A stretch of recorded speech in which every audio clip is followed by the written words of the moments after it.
திருமணத்துக்காக ஞானஸ்தானம் எடுக்கிறது வாழ்க்கையில் ஆசீர்வாதத்தை கொண்டு வராது. திருமணம் என்பது கர்த்தரால் நிச்சயிக்கப்படணும். அதை இந்த காரியம் கர்த்தரால் வந்ததுன்னா கர்த்தரால் தான் வரணும். நம்மளா தேடின காரியமாகவும் இருக்கக்கூடாது. கர்த்தர் ஒரு காரியத்தை ஏற்படுத்துகிறாருன்னா அதில் எந்த ஒரு தடை இல்லாமல் கர்த்தர் அந்த காரியத்தை நேர்த்தியாக செய்து முடிப்பார். இன்றைக்கு பணத்தை பார்த்து, பொருளை பார்த்து இந்த சொசைட்டியில் அந்த ஃபேமிலி எந்த அளவுக்கு பேக்ரவுண்டில் வெயிட்டாக இருக்கிறாங்க, எவ்வளோ இன்கம் அந்த ஃபேமிலியில் எவ்வளோ வசதி இருக்குது, வசதியை பார்த்து, வரதட்சணையை பார்த்து, ஆடம்பரத்தை பார்த்து திருமணம் செய்து கொடுத்து பிள்ளையுடைய வாழ்க்கைகள் கஷ்டமாக இருக்குது நான் பார்த்துருக்கிறேன். எத்தனையோ குடும்பங்களை நான் பார்த்துருக்கிறேன்.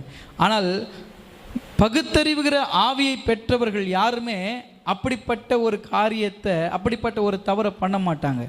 ஏன்னா அவங்க பணத்தை விட